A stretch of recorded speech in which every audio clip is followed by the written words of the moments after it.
Welcome back to Brown Motorsports. My name is Truett, and this is my LS Swap Nissan 720. See?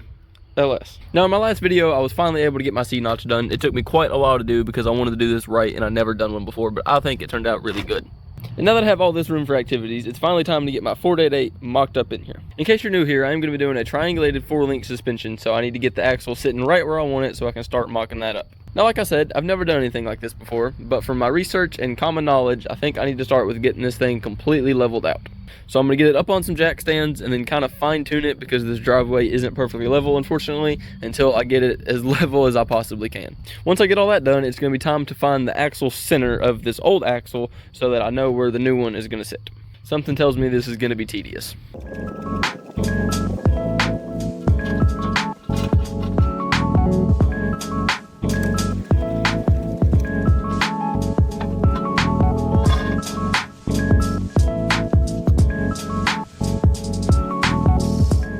Alright, so it is up on all 4 jack stands now on the same spot, but if we look at the level, it is far from actually level. So this is where the tedious part comes in.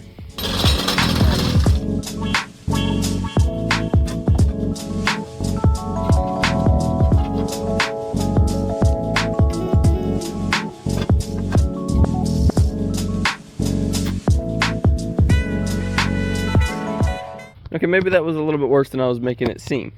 This side's pretty good and level, as is this side. And from side to side, looking pretty level. And in the back here, also pretty spot on. So I think this is where the truck's gonna live for hopefully about the next week while I get all of this done.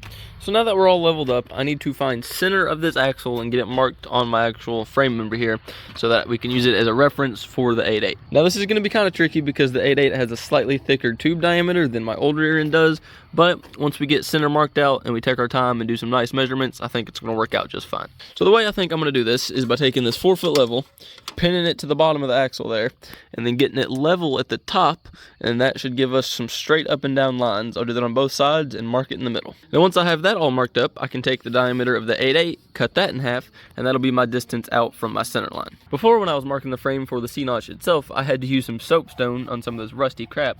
Now that I've got a nice flat painted surface, I can use my knife to mark it, and I should get some pretty precise markings. So after playing with everything a little bit, I think I'm gonna go ahead and pop the wheels off and then ratchet strap the axle to the frame just a little bit on this side because it hangs a little bit lower than this side. And I just don't want anything to be unequal, no discrepancies here, so that's what I'm gonna do next.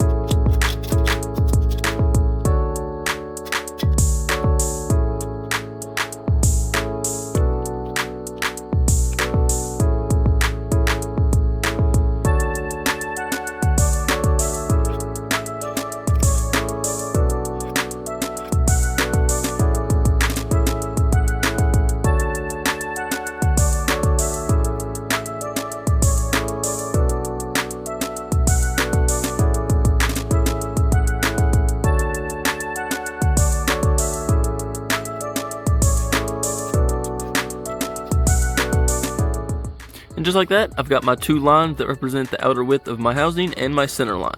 It's getting kind of dark out here, so I'm just going to go ahead and knock this side out off camera, and then we'll pick back up from here tomorrow. It's the next day. I got both sides done, looking really good. I think it's time to get this old axle and leaf springs out of the way now so I can work on making my rails for my axle. And what I mean by rails is I'm going to take some angle iron and weld vertically on the frame member, both sides, the exact width of my new axle. That way it can slide up and down, but it can't go in any other direction. Now, this is actually the idea I got off of somebody on YouTube. I think it's Man Candy Creations. He's done a bunch of good stuff, so go watch that if you haven't already. He did it a little bit differently than I'm going to do it, but I think this is still going to work out really good. I am a little worried though, because once the axle's in there, I need to get my distance set up from the top. And I don't remember exactly how far this was from the bottom of the frame rail before I notched it, obviously, and with the weight of the bed on it. But I know it was a lot more than this. So I don't want the truck all the way low, but I don't want the axle sitting here. I think I want it somewhere right in the middle about. So I think 7 inches up from where I'm at now will be a good number. But we're just gonna have to get some rails made, get the axle in there, and kind of play around with it a little bit. Now, I've been kind of playing around already a bit today, measuring this and that and leveling this and that. This old truck is pretty hard to get everything perfect on the 1/16th of an inch, but it's all really close enough. I think I am gonna weld in a datum point right here in the middle, just so I can kind of use that as a reference in the future if I need to. Once I get that done, it's gonna be time to unbolt all this old crap and get this old thing out of the way, and I'll start working on measuring out my new pieces.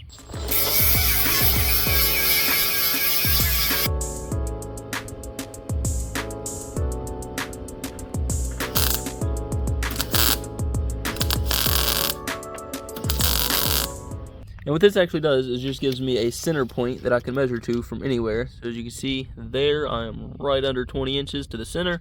And this side, I'm right under 20 inches to the center. So if I get kind of lost in my future endeavors, I can just measure back to this point, which I know is a dead center of my truck, and make things a little more equal. Now I can get this old crap out of here.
Alright, good news, old assembly is out. Bad news, for whatever reason, I am somewhat hovering above that jack stand. It's actually not even sitting on there. So I need to, I guess, re-level this thing out a little bit, and we'll start marking everything up. New day, everything is nice and re-leveled out and solid. It's not floating on either jack stand, so we're good to go. And the way I'm going to do this is, like I said, this new axle is a little bit thicker than the old one, so I'm just going to take its diameter divided by 2 and measure out from the center line to make 2 more lines, and that will be where my rails get welded. And like I said, those rails are getting made out of some good old inch angle iron, so I'm going to get everything marked up and then probably some of those welded on.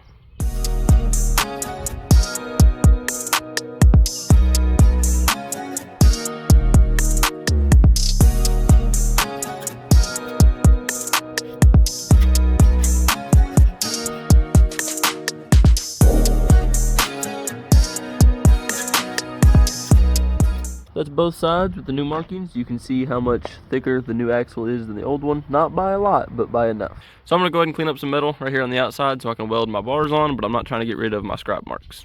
Now the biggest thing I've been trying to figure out here is how long they need to be, and more importantly, where my axle is actually going to sit up and down. And I'm thinking, since this is a 4-inch member I've made here, I think I'm going to leave about a 3-inch gap between my axle and my housing. The axle itself is like 3 1/4. So I'm thinking just some foot-long pieces are going to be good enough, and then I'll kind of figure out my up and down distance a little bit later. But I'm thinking, like I said, I want to have a 3-inch gap right here, which will in total slam it, I think, about 4 inches or so compared to where it was before on the 3-inch blocks. So about 7 inches from factory, which is quite a bit.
Alright, that turned out really good in my opinion. They both look sweet. They're perfectly up and down. They measure the same at the top as they do at the bottom, so they're perfectly parallel. I'm gonna get all this crap cleaned up now, and then it's time for the part I've been really excited for, which is lifting the axle into the frame.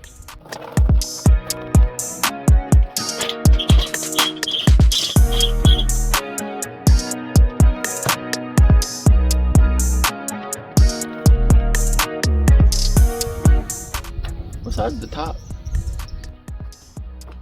So Google says that the driver's side tube is the long tube, so I got it right.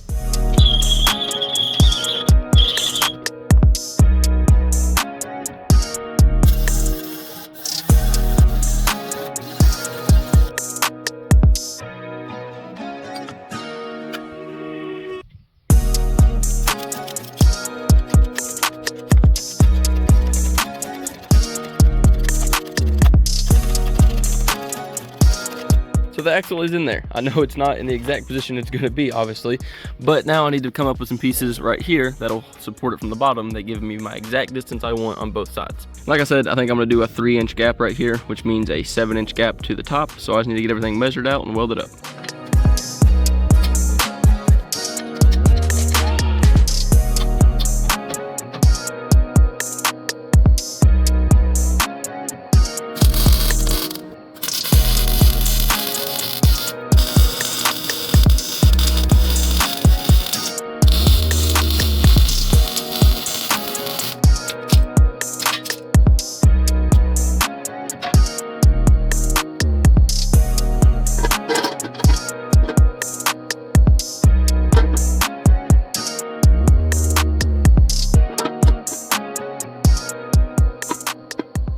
And that is officially the rear end in the truck where it's gonna go. I still need to measure it left and right a little bit better. I just kind of eyeballed it for now, but that looks freaking sweet in my opinion. I'm really excited to start mocking up my 4-link suspension and getting this thing completed. And here's what it looks like from the side. It's really low. And of course I had to throw some wheels on here just to see how it would look, and that is fucking sweet. It is so low. I'm so happy with how this turned out.